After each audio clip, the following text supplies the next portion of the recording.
निज महल में पड़ा रहूंगा और इससे जो हमको सुख प्राप्त होगा वो सुख कहीं नहीं है, बिंदु मात्र भी नहीं है। इसलिए मैं अपने मन को निश्चय ये धारणा से पुष्ट करता हूं कि चाहे जो कुछ हो जाए वृंदावन वास नहीं छोड़ना। अगर ऐसा हो गया तो आवागमन मिट गया। वृंदावन बड़ा कृपालु है और हमारे अवगुणों की तरफ देखता ही नहीं है। बस एक अपराध न बने, यहां वास करने वाले ब्रजवासी वैष्णव जनों के प्रति दोष दर्शन, दोष श्रवण, दोष कथन न बने तो पड़े रहो, भगवत प्राप्ति हो जाएगी। क्या स्थिति देता है वृंदावन? प्रगायन नटन्नुद्धसन वा लुठन वा प्रदायन रुदन संपतन मूर्छितो वा कदा वा महाप्रेम माध्वी मदांध चरिष्यामि वृंदावने लोक बाह्या। प्रगायन प्रिया प्रीतम के पद गायन करते हुए, जोर जोर से राधा नाम गायन करते हुए, नटन भाव में भरकर नाचता हुआ, रुदन रोता हुआ, धसन हंसता हुआ, ये प्रेम की स्थिति है। लोक लज्जा का त्याग करके महाप्रेम स्वरूप वृंदावन का जब वास स्वीकार किया तो वृंदावन की कृपा से हमारे हृदय में जब प्रेम स्फुरण हुआ तो मदांध हो गया, प्रेमांध हो गया। अब वो कभी उच्च स्वर से गाता है, कभी रुदन करता है, कभी हंसता है, कभी नाचता है, लुठनवा कभी वो भूमि पर लौटता है वृंदावन की रज में, और कभी कभी तो ब्रजभूमि में लौटते लौटते इतना प्रेम आता है कि वो मूर्छित हो जाता है। संपतन मूर्छितो वा, गिर पड़ा और वृंदावन की रज में मूर्छित हो गया, प्रेम मूर्छित हो गया। हाय, ऐसा मेरे प्रति कब भाव आएगा? ऐसा वृंदावन मेरे प्रति कब कृपा करेगा कि मेरे हृदय में भाव आएगा कि मैं वृंदावनाधीश्वर युगल सरकार के प्रेम में उन्मत्त होकर उनकी लीलाओं का गायन करूं, उन्हीं की लीलाओं के चिंतन में रुदन करूं, उन्हीं की लीलाओं के चिंतन में हंसूं, उसी भाव में भरकर भूमि पर लौटूं, उसी भाव में मूर्छित हो जाऊं। हाय, ये वृंदावन धाम हम पर कब ऐसी कृपा करेगा? न लोकम न धर्मम न गेहम न देहम न निंदाम न स्तुतिम नापि सौख्यम न दुखम विजानन किमप्युन्मदः प्रेम माध्या गृहग्रस्तवत् करहि वृंदावने श्याम। कब ऐसा होगा कि मुझे बिल्कुल लोक लज्जा नहीं लगेगी सबका त्याग करके वृंदावन वास करने में? न लोक की बात और न कोई धर्माचरण मुझे रोक सकता है। अब तुम्हारा धर्म है इनकी सेवा करना, तुम्हारा धर्म है इनको ये कर, अब सब छोड़ देंगे। न लोकम न धर्मम। देखो ये तुम्हारा घर है, तुम घर छोड़कर कहाँ जा रहे हो, कहाँ भटकोगे? न गेहम, देखो तुम्हारा यहाँ सब सुविधाजनक शरीर का पोषण होता है, कहाँ खाओगे, कहाँ सोओगे, कैसे रहोगे? न देहम, मुझे देह की भी अब कोई परवाह नहीं। न निंदाम, कोई हमारी निंदा करे या कोई स्तुति करे या कोई हमसे मित्रता रखे या हमें दुख दे, अब इसकी कोई परवाह नहीं। आहा, लोक लज्जा, घर, देह, परिवार, निंदा, स्तुति, सुख दुख सबकी तरफ से निरपेक्ष होकर, कोई परवाह न करके मैं अनिर्वचनीय प्रेम मधु का पान करके उन्मत्त होने के लिए वृंदावन वास स्वीकार करता हूं। कैसे? ग्रहग्रस्त व्यक्ति की तरह। जैसे कोई विक्षिप्त हो जाए, पागल हो जाए तो सिजी हो जाता है, एक ही बात उसे समझ में आती है। ऐसे हमें एक ही बात समझ में आई, न लोक न ग्रह न धर्म न नाना प्रकार की निंदा स्तुति की कोई परवाह। अब तो श्रीधाम वृंदावन अखंड वास करना है, क्योंकि इसी से भगवत प्राप्ति हो जाएगी। कलयुग है, हमसे कोई साधन नहीं बनेगा। निरंतर भगवान नाम स्फुरण करते हुए जिह्वा पे यदि वृंदावन वास किया जाए तो कुछ ही वर्षों में आपको दिव्यता का अनुभव होने लगेगा। पर होता है कि यहाँ आकर फिर हमारा व्यवहार घर जैसा होने लगता है और लोक व्यवहार जैसी निंदा स्तुति, तो उससे फिर हमारा मन ऊंचाई पर नहीं चढ़ पाता, इसी धरा पर रहता है, त्रिगुण की धरा पर। और वृंदावन त्रिगुणातीत प्रेम रस प्रदान करने वाला। तो यदि सौभाग्य से वृंदावन वास मिल गया है तो एक नियम ले लो कि वाणी से किसी की निंदा नहीं करेंगे, नियम ले लो कान से किसी की निंदा नहीं सुनेंगे, नियम ले लो आंख से किसी के दोष दर्शन नहीं करेंगे, बस पड़े रहो वृंदावन। वृंदावन पड़े रहने मात्र से भगवत प्राप्ति हो जाएगी। श्री हरिराम व्यास जी महाराज कह रहे हैं, कहाँ हो वृंदावन तज जाऊं,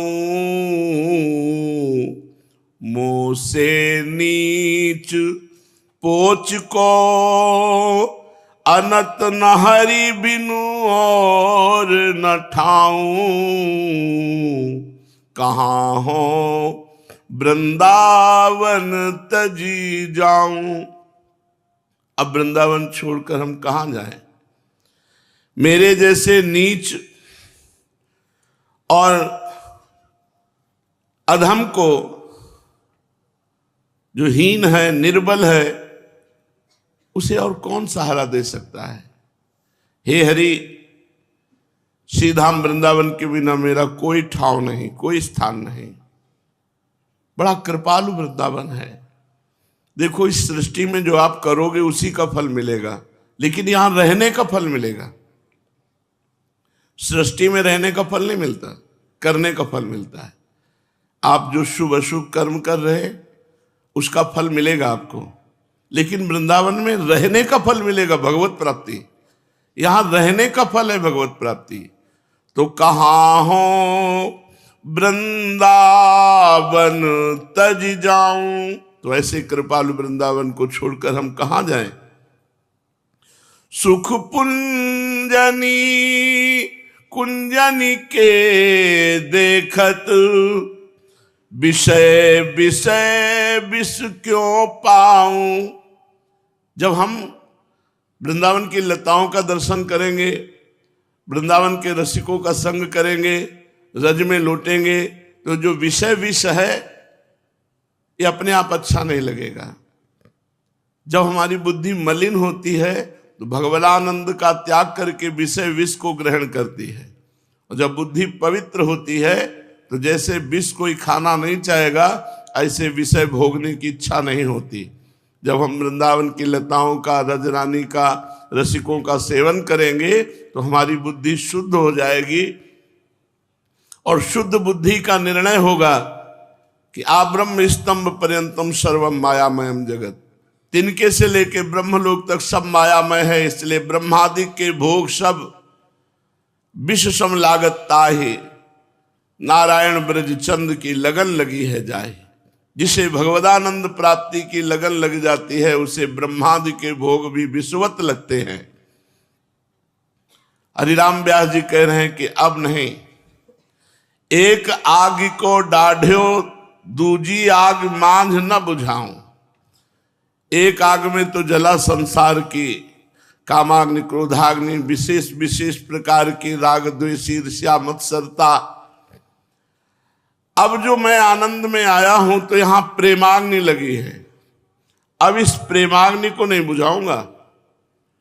संसार की आग बुझाने के लिए वृंदावन का आश्रय लिया, वृंदावन ने जो आग लगाई प्रेम अग्नि, अब इसे नहीं बुझाऊंगा, अब इसे तो और जलाऊंगा और बढ़ाऊंगा। प्रेमाग्नि में सब वासनाएं भस्म करके प्रिया प्रीतम को प्राप्त होऊंगा, और ये प्रेमाग्नि वृंदावन लगाता है। बहुत प्रयास किया एक संसार को प्रसन्न करने के लिए, मित्र को, पत्नी को, पुत्र को, परिवार को जीवन लगा दिया, लेकिन ये विश्वासघाती लोग कभी प्रसन्न नहीं हुए, ये कभी मेरे नहीं हुए। इनकी मांगे बढ़ती गई, कितना इनको पूर्ण करें। इसलिए अब तो एक राधा रमण के सिवा हमारे जीवन में कोई नहीं है। मैंने सबसे प्रेम करके देख लिया, सबको प्रसन्न करने की चेष्टा की, चाहे जान की बाजी लगा दो, फिर भी ये धोखेबाज लोग कभी प्रसन्न नहीं होते, ये कभी हमारे नहीं होंगे। इसलिए सबकी आशा, तृष्णा, वासना छोड़ करके एकमात्र राधा रमण जी की शरण ले लिया, और वही अब हमें स्वीकार कर सकते हैं, दूसरा कोई हमें अपना भी नहीं सकता। वृंदावन वास करने अब न भोजन की चिंता है, न प्यास की चिंता है, न मरने की कोई परवाह है। जब वृंदावन वास कर लिया तो आज मरूं या 100 वर्ष बाद मरूं, इसकी कोई परवाह नहीं। मरने से जो पद मिलता है वो परम पद हमें मिलेगा, वृंदावन नहीं छोड़ेंगे। और भूख प्यास तो विश्वम्बर भगवान सारे जगत का भरण पोषण करते हैं, तुम भगवान की शरण में हो, तुम्हारा भरण पोषण क्यों नहीं करेंगे। भगवान की दिव्य शक्तियां हैं जो भगवान की शरण में है, उसकी रक्षा करती हैं और उसकी व्यवस्था करती हैं। हरिराम व्यास जी कह रहे हैं, जैसे पतिव्रता पत्नी अपने पति के नाम का सिंदूर भर लेती है और ठसक से रहती है, ऐसे ही सिर पर सिंदूर व्यास धर्यो अब वही है श्याम सहाऊ। अब तो श्यामा श्याम का सिंदूर भर लिया, अब हम सुहागवती हो गई। हमारे प्रीतम दो हैं, दो प्रीतम श्री श्यामा श्याम, इनका सुहाग भरकर अब न किसी से डरना है, न कोई चाह करना है, न किसी से संबंध रखना है, एकमात्र प्रिया प्रीतम से संबंध, और हमारी सहायता स्वयं श्याम सुंदर भगवान करते हैं। क्योंकि मैं उनकी ठसक में हूं, उनकी शरण में हूं, तो वही हमारा सारा भार निर्वाह करते हैं। अब सर्वस्व त्याग करके एकमात्र श्री वृंदावन का आश्रय लिया। बड़ा महाभाग्य है जिनको ऐसा सौभाग्य मिला है कि उस श्रीधाम वृंदावन का एकमात्र आश्रय लेकर नाम जप कर रहे हैं। नाम जप की बड़ी अपार महिमा है। श्री सीताराम दास ओंकार नाथ जी महाराज वर्णन करते हैं, नाम सेवा, नाम जप, नाम कीर्तन, नाम ध्यान, अब नाम सेवा, ये हर साधक को रखनी चाहिए। जो नाम सेवा जी राधा नाम विराजमान है, 5 मिनट सेवा में लगते हैं। एक कटोरी में विराजमान करके एक पात्र से स्नान करा दो, कोमल कपड़े से पोंछ दो, थोड़ा इत्र लगा दो, चंदन लगा दो, भोग लगा दो, आरती कर दो, हो गई सेवा। जय बार तुम्हारा मन हो तय बार भोग लगाओ, आरती करो, शयन करा दो, उत्थापन करा दो। छोटी सी सेवा, कहीं भी जाओ आओ हर समय साथ है। नाम सेवा की महिमा गुरुदेव भगवान के चरणों के आश्रय से पता चली। साक्षात प्रिया प्रीतम के प्रसन्न करने का सहज उपाय नाम सेवा विराजमान कर लो। बड़ा चमत्कारिक है नाम सेवा जी। महामाया से प्रभावित भटके हुए लोगों को बहुत सहज में भगवत प्राप्ति कराने में समर्थ है नाम सेवा जी। पर नाम में प्रीति हो जाए, जहां जाओ साथ में नाम हो। गुरुदेव भगवान जहां जाते रहे, एक इतनी छोटी सी टोकरी सी, उसमें नीचे कोमल वस्त्र बिछाकर नाम सेवा राधा नाम विराजमान, ऊपर से झीने कपड़े से ढक दिया, झोले में डाल लिया। जहां स्नान कराना 5 मिनट की सेवा, छोटी सी चौकी, छोटा सा चंदन घिस करके जरा सा चंदन लगा दे। एक इत्र की शीशी काफी दिन चलती है। छोटी नाम सेवा, जरा सा रुई से लिया, ऐसे लेप कर दिया, इत्र का चंदन लगा दिया, थोड़ा भोग लगा दिया, आरती कर दी, छोटी सी आरती। कहीं भी पूरी सेवा इतनी तो साथ। हमारे पास सिद्ध शालिग्राम थे, गुरु की कुल परंपरागत, मंगनानंद सरस्वती जी के समय से सेवित। जब गुरुदेव भगवान ने कहा कि नाम सेवा विराजमान करो, क्या है सेवा आपके पास, तो हमने कहा शालिग्राम भगवान 3 थे, चक्र का चिन्ह, बड़े इतने बड़े बड़े थे, रोज उनका चरणामृत पी। तो बोले हमारे राधा नाम विराजमान करने पर तो शालिग्राम सेवा तुमका आदेश कीजिए। बोले पहले हटाइए। उस समय मुरारी शरण जी आते थे। मुरारी शरण जी से कहा हमारा यहाँ कोई परिचय नहीं, किसी वैष्णव को आप दे दीजिए। उन्होंने दे दिया।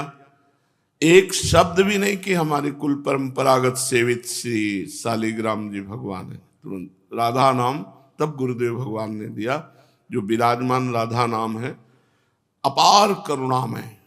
ये मत समझो कि राधा लिखा हुआ है ऐसे तमाल के वेश पर, तमाल की लकड़ी पर श्री राधा नाम अंकित गुरुदेव भगवान ने जब दिया, सर्वस्व दे दिया। आज जो आप राधा नाम का प्रभाव देख रहे हैं, ये गुरु प्रदत्त राधा नाम का ही प्रभाव है। ये गुरुदेव की महिमा है।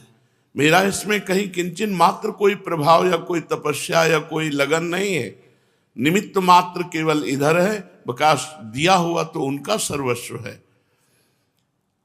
तो इस महामाया से प्रभावित भटके हुए लोगों को परम पद की प्राप्ति कराने में समर्थ है राधा नाम।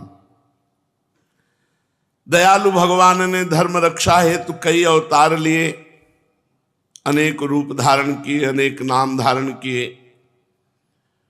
प्रत्येक अवतार में भगवान अपना निर्धारित कार्य संपन्न करते हैं।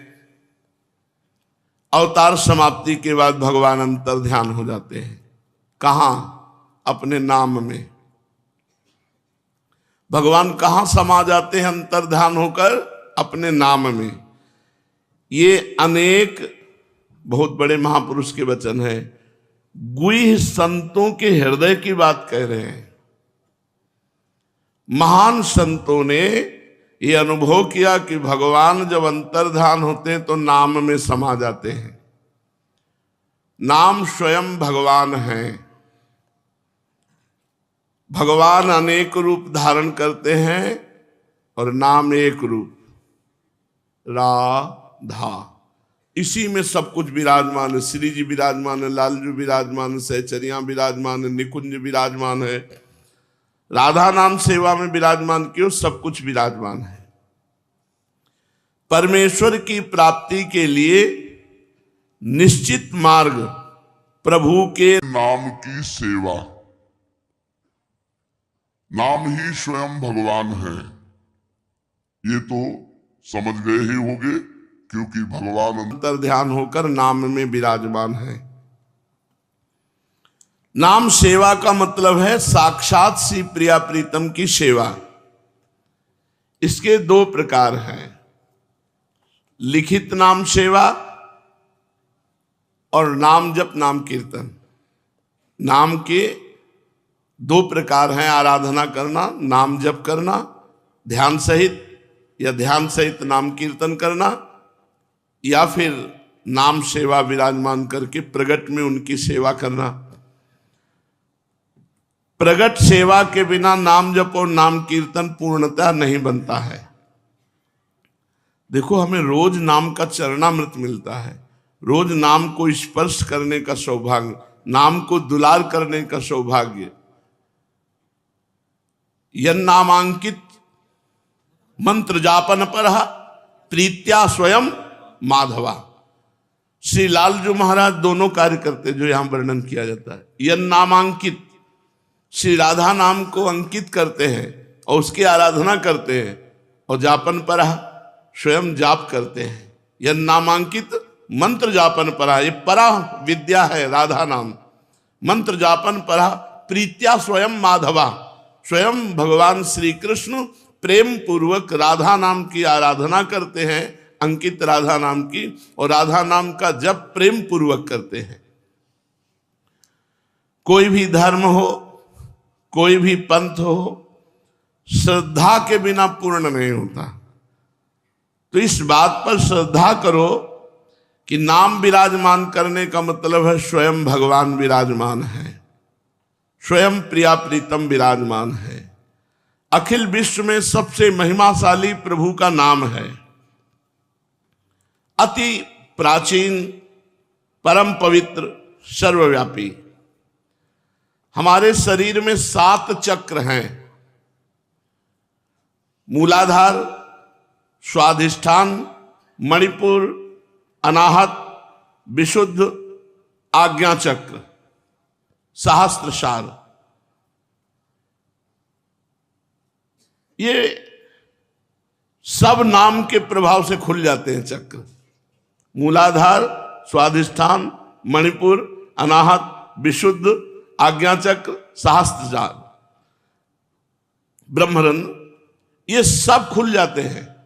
जो नाम जप करता है ये सब खुल जाते हैं। मानो सबका बीज है नाम, मंत्र का बीज भी है नाम। अधिक से अधिक नाम सेवा में चित्त लगाना, नाम ध्यान करना, नाम उच्चारण करना, नाम कीर्तन करना, नाम आराधना से सब परिपूर्ण हो जाएगा।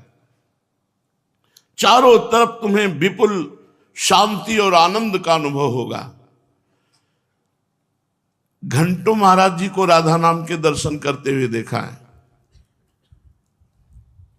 श्रृंगार करके बस राधा नाम में पूरा। अब क्या शोभा राधा नाम की उनके नेत्रों में झलकती कि घंटों तन्मय होकर के राधा नाम का दर्शन करते।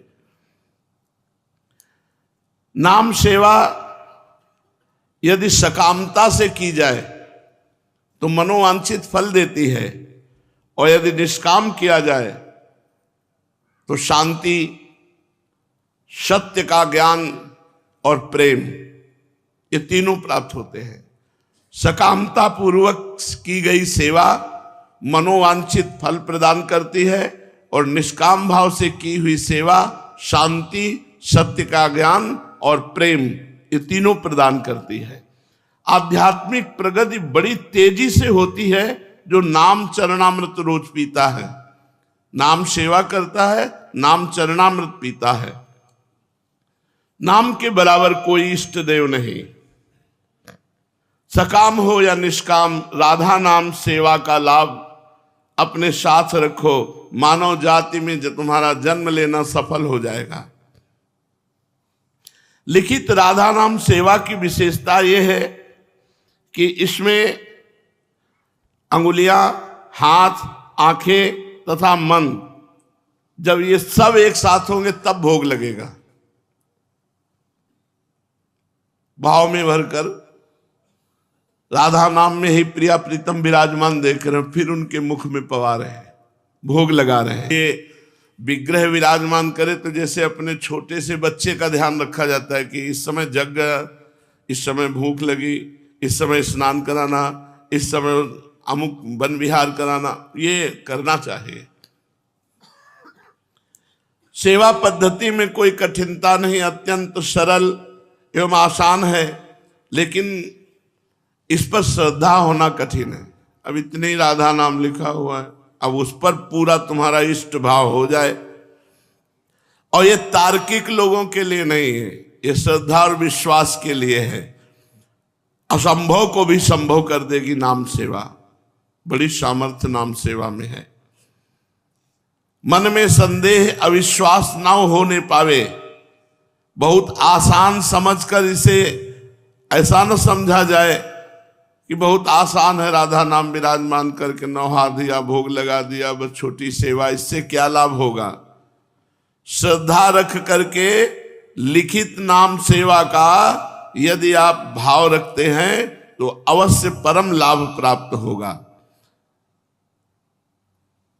हिंसा, अशांति, लोभ, क्रोध, मोह, घमंड, सांसारिक मोह, जलन, अनेक प्रकार की पाप भावना, कलयुग के विकार, ये सब नहीं छू पाते जिसकी नाम सेवा चलती है, क्योंकि नाम सेवा बहुत प्रभावशाली है।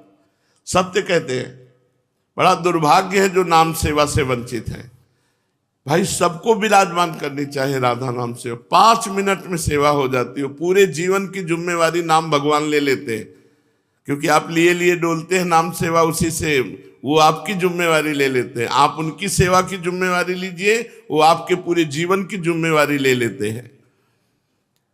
हिंसाचार, अशांति, लोभ, क्रोध, मोह, घमंड, सांसारिक मोह, जलन, अनेक पाप भावनाएं और कलयुग के विकार, ये प्रभाव नहीं डाल पाते जिसके पास नाम सेवा होती है। ब्रह्मचर्य, सात्विक आहार और शुद्ध आचरण ये उसके जागृत हो जाते हैं। जो रोज चरणामृत पीता है, नाम सेवा करके आरती करता है, नाम सेवा जी को पद सुनाता है, भोग लगाता है, तो उसके अंदर सात्विक भाव प्रकट होते हैं, ब्रह्मचर्य की भावना प्रकट होती है और शुद्ध आचरण बनने लगते हैं। इंद्रियों की जिद को हराना है। जैसे मन और इंद्री ने चाह लिया कि मुझे फूल लेना है, अब वो गलत है, नहीं लेना चाहिए, अब वो कहेगा मुझे फूल लेना है। अब आपके सामने इतनी बार पेश करेगा कि आप हार करके स्वीकृति दे देंगे, अच्छा ले लो, बस यही जिद उसकी नहीं पूरी करनी। मन और इंद्रियों की जिद नहीं पूरी करनी। सेवा में ध्यान रखना है कि जैसे मन इंद्रिया करे ये हमें भोग भोगना है, और वो गलत है, वो हजारों लाखों बार आपके सामने पेश करेगा, नहीं ऐसे कर लो, नहीं ऐसे कर लो, बस आपको मना कर, नहीं नहीं, जैसे पहले बार नहीं हिम्मत से की थी वैसे ही उसे नहीं नहीं नहीं हर बार उत्तर दो नहीं, वो हार जाएगा। हम लोग हार जाते हैं, कितनी बार ना करें, बहुत बार हट कर लिया, और वो महीनों हो सकता है वो वासना आपको बार बार वही पेश करे, आपको रद्द कर देना, नहीं नहीं, आपको अपनी जिद रखनी है, इंद्रिय और मन की जिद का पालन नहीं करना। जो इंद्रियों की जिद में उनको दुलार करने लगते हैं, फिर उनका स्वभाव बिगड़ जाता है। इसलिए पूजा में तल्लीन होने के लिए, सेवा में तल्लीन होने के लिए इंद्रियों के लाड़ प्यार दुलार को थोड़ा रोकना होगा। नाम सेवा 3 बार तो कर ही लीजिए, प्रातः स्नान और श्री जी का श्रृंगार, मध्याह्न में राजभोग और सायं में भोग लगा के शयन करा दीजिए। 3 बार त्रिकाल सेवा, नाष्टयाम कर पावे तो 3 बार तो कर ही ले, कोई कठिनता नहीं है।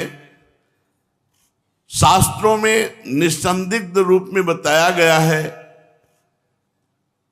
सतयुग में ध्यान, त्रेता में यज्ञ, द्वापर में पूजा और कलयुग में नाम। नाम ध्यान, नाम कीर्तन, नाम जप, नाम सेवा। इसके अतिरिक्त अन्य साधनों में इतनी सामर्थ्य नहीं है कि वो भगवत प्राप्ति करा दे। राधा नाम संकीर्तन, राधा नाम ध्यान, राधा नाम जप और राधा नाम सेवा, इसी को अपना जीवन बना ले, फिर नाम से योग हो जाता है। योग का अर्थ है मिलन, अनुभूति। नाम प्राण एक हो जाते हैं। जैसे गोपीजन कहते हैं, प्राण भय कान में, कान भय प्राण में, ही में न जान परे कान है कि प्राण है। ऐसे नाम भय प्राण में, प्राण भय नाम में, ही में न जान परे नाम है कि प्राण है। वही राधा राधा राधा, राधा नाम का योग हो जाता है, अर्थात मिलन हो जाता है, अर्थात समा जाता है, प्राणों में राधा नाम समा जाता है। श्री सीताराम दास ओंकारनाथ महाराज जी कह रहे हैं, नाम योग के बिना जीवन अधूरा है। एकम एक हो जाना योग, नाममय हो जाना, कितना आनंद है।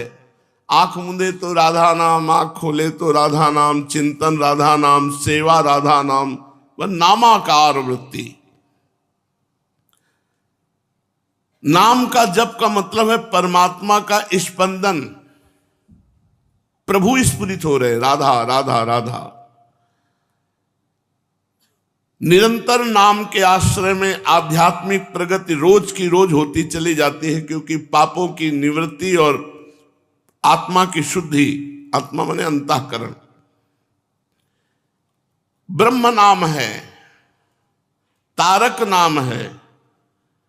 अवतारों में अवतरित होकर भगवान तो कुछ लोगों का, गिने चुने लोगों का उद्धार करते हैं, लेकिन नाम, नाम तो अनंत लोगों का उद्धार कर देता है।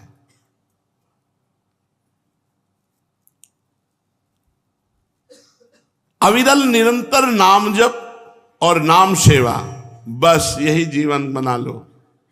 निरंतर नाम जप और नाम सेवा, यही जीवन बना लो। बाबा कह रहे हैं पाप ताप दुख शोक निवृत्ति अपने आप हो जाएगी। नाम जापक और नाम सेवा वाले को अन्य साधनों की तरफ नहीं देखना चाहिए और अन्य साधकों से संपर्क करना चाहिए, नहीं तो बड़ा विक्षेप पड़ता है। अन्य अन्य भाव वाले बहुत से साधक हैं, क्या नाम लिए डोल रहे हो, इससे क्या होने वाला है? वो ज्ञान बघारेगा, तुम्हारी श्रद्धा खत्म हो जाएगी। ऐसे साधकों से बच के रहे। तारक ब्रह्म नाम, इष्ट नाम, इससे समस्त लाभ प्राप्त हो जाते हैं। हम आपको बताएं, आपकी श्रद्धा हो या ना हो, आप नाम सेवा विराजमान करके देख लो, सेवा कुछ दिन करके कैसा अनुभव होता है। भगवान कहते हैं कि हे पार्थ, जो श्रद्धा से अथवा अवहेलना से भी मेरे नाम का पूजन सेवन स्मरण करता है, उसके हृदय में मैं चिरस्थायी प्रकट हो जाता हूं। श्रद्धा से या अवहेलना से, जैसे भी, बड़ी महिमा है। मैं उसके हृदय से कभी विलग नहीं होता हूं। भगवान जब हृदय में प्रकाशित हो गए तो सारी दैवी संपदा अपने आप प्रकाशित हो गई। अगर नाम में अश्रद्धा है, अवज्ञा है, पर आप गुरुजनों की बात मान करके नाम जप करते हो, नाम सेवा विराजमान किए, तो फल में कोई कमी नहीं होगी। जो श्रद्धा से आदर पूर्वक सेवन करने से फल मिलता है, वही गुरुजनों की आज्ञा पालन करने पर आपकी श्रद्धा नहीं है तो आप केवल ऐसा कि मुझे उनकी बात माननी है, बस इतने मात्र से आपको वही फल मिलेगा जो परम श्रद्धा से मिलता है। फल में कोई कमी नहीं होगी। नाम सामर्थ्य की अनुभूति होने के लिए लंबे समय तक नाम जप और नाम साधना करनी होगी। स्वयं अनुभूति के लिए लंबे समय तक, दीर्घ काल तक आदर पूर्वक निरंतर नाम जप और नाम सेवा। कलयुग में रामबाण है ये नाम सेवा, क्योंकि इसमें आसक्ति होने लगती है। कई बार ऐसे स्वप्न देखे कि हम गंगा किनारे विचरण कर रहे हैं, पर एकदम ध्यान आया नाम सेवा कहाँ है। नाम सेवा का चिंतन करते ही गंगा किनारा गायब और वृंदावन प्रकट, सिंहासन सेवा सब, तुरंत चैप्टर खत्म हो जाए। नाम सेवा का है। नाम सेवा के बिना जहां भी विराजमान है, शरीर जहां भी रहेगा नाम सेवा साथ रहेगी। वहां विशाल नाम सेवा विराजमान है गुरु भवन में। राधा वल्लभ श्री हरिवंश राधा। नाम सेवा के बिना जीवन नहीं। नाम सेवा और रूप सेवा और नाम जप और नाम ध्यान, यही जीवन है। यही अपना जीवन बना लो, इधर उधर भटको मत, कलिकाल है। भगवान से प्रार्थना करो कि मुझे नाम सेवा में, आपके नाम में रुचि हो जाए। निवेदन करो, प्रार्थना करो। सभी संतगण एक ही बात कहते हैं, नाम। सभी जरूरतों की पूर्ति करने वाला नाम, सभी मोक्षों की प्राप्ति कराने वाला नाम, अन्न वस्त्र संपत्ति सब कुछ प्रदान करने में समर्थ है नाम।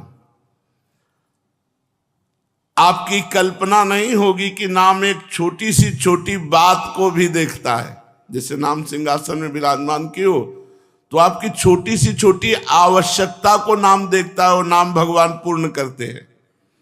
आप बड़े समृद्धिशाली हो जाएंगे यदि नाम सेवा विराजमान कर ली। पकड़ो हमारी बात को, आप समृद्धिशाली हो जाएंगे। सांसारिक वस्तुएं भी आपको बड़ी सुविधा से प्राप्त हो जाएंगी। बहुत छोटी छोटी सी बातें ऐसी अनुभव में आई है कि जो नाम सेवा से, जैसे बाबा लिख रहे हैं कि वो समृद्धशाली हो जाएगा। ऐश्वर्य वैभव लोक सामग्री मारी घूमेगी। नाम सेवा तो करके देखो। मैं अतिशयोक्ति नहीं कह रहा हूं, प्रत्यक्ष महिमा अनुभव करके कह रहा हूं। बाबा कह रहे हैं पवित्र नाम, मंगलमय नाम अपवित्र विचारों को, अमंगलकारी क्रियाओं को नाश कर देता है। इसलिए नाम जप करो, नाम ध्यान करते हुए, नाम कीर्तन करो, नाम ध्यान करते हुए, और नाम सेवा करो ध्यान पूर्वक। यही जीवन बना लो, इसी से परम मंगल होगा। चलते हैं श्रीमद् भागवत महापुराण। भगवान श्री कृष्णचंद्र जी उद्धव जी को ब्रह्मचर्य और गृहस्थ आश्रम का उपदेश किया। अब आज वानप्रस्थ और संन्यास आश्रम के धर्म का उपदेश करते हैं। भगवान श्री कृष्ण ने कहा, प्रिय उद्धव, गृहस्थ के बाद वानप्रस्थ आश्रम है। बहुत तो अपनी जिंदगी कूड़ा करके गृहस्थी में व्यतीत कर देते हैं, आगे बढ़ ही नहीं पाते। नहीं, ब्रह्मचर्य से नैष्ठिक ब्रह्मचर्य और सन्यास, या ब्रह्मचर्य से गृहस्थ, वानप्रस्थ और सन्यास। कोशिश करना चाहिए लड़का बच्चा सयाने हो जाए तो बुढ़ापा में सन्यास ले लेना चाहिए, भगवान के भजन में जीवन व्यतीत करना चाहिए। ना कहीं बाहर जाए तो एक सन्यासी की तरह अपने घर में व्यतीत करने लगे, राग द्वेष छोड़कर निरंतर भजन परायण। चौथी अवस्था में गृह त्याग करके भगवान के धाम और तीर्थों में वास करते हुए जीवन व्यतीत करना चाहिए। अब वानप्रस्थ कितना कठिन है, भगवान से सुनो। भगवान कह रहे, प्रिय उद्धव, यदि गृहस्थ मनुष्य वानप्रस्थ आश्रम में जाना चाहे तो अपनी पत्नी को पुत्रों के हाथ सौंप दे। यदि पत्नी कहती है कि हम भी आपके साथ तपस्या पूर्वक ब्रह्मचर्य पूर्वक रहेंगे, आपका साथ देंगे, तो अपने साथ ले ले और घर परिवार सब कुछ छोड़ दे। और आयु का तीसरा भाग तीर्थों में या वन में रहकर व्यतीत करे। वन के पवित्र कंदमूल और फलों से शरीर निर्वाह करे और वस्त्र न पहने, वृक्षों की छाल पहने, केस न काटे, बाल न बनवाए। मना है बाल बनवाने के लिए, क्योंकि इसमें कष्ट होता है, खुजलाते ही रहते बाल और बोझा है, और जहां छू जाए शरीर में तो चुभते हैं, ये बहुत कष्ट होता है। बाल रखवाना कोई सहज काम थोड़ी कि बाल रखवाना, इसीलिए लोग बिल्कुल क्लीन, दाढ़ी मूछ रोए नख बाल नहीं कटाने चाहिए। वानप्रस्थ को जल में प्रवाह में घुसकर स्नान करे, बाथरूम में नहीं, प्रवाह में, जैसे यमुना की धारा है, जल में घुसकर त्रिकाल स्नान करे 3 बार। और गर्मी में धूप में बैठ करके आसपास कंडा लगा करके बैठे, और सर्दी में ठंडे जल में खड़ा होकर के जब करे। वानप्रस्थ बनेगा कोई? भगवत प्राप्ति, नाम सेवा, नाम ध्यान, नाम कीर्तन, ये समझ लो, नहीं तो देख लो ऐसी कठोरता। वर्षा में छाता नहीं लगावे, खुला वर्षा सहे, जाड़े के दिनों में गले तक धारा में खड़ा होकर के जप करे, घोर तपस्या में जीवन व्यतीत करे, कल के लिए फल न रखे। और कंदमूल फल एक दिन ही, मतलब जैसे आज लाए तो आज ही पाले, फिर कल मिले तब कल। बहुत वानप्रस्थ के लिए कठिन तपस्या है। ओखली में कूटा हुआ पदार्थ न पावे। पहले ये सब दाल और सब ओखली में ही कूटा जाता था। वानप्रस्थी को चाहिए कि कौन सा पदार्थ कहां से लाना चाहिए, किस समय लाना चाहिए, कौन कौन पदार्थ अनुकूल हैं, इस बात को जानकर जीवन निर्वाह करे कंदमूल फल से। देश काल आदि से अनभिज्ञ लोगों से लाए हुए या दूसरे समय के संचित पदार्थों का कभी अपने में प्रयोग न करे। नीवार आदि जंगली अन्न से ही चरुपोरोडास आदि तैयार करके उन्हीं से समयोचित अग्रगण्य आदि वैदिक कर्म करे। वानप्रस्थ हो जाने पर वेद विहित किसी को दुख पहुंचाने वाले कार्य न करें।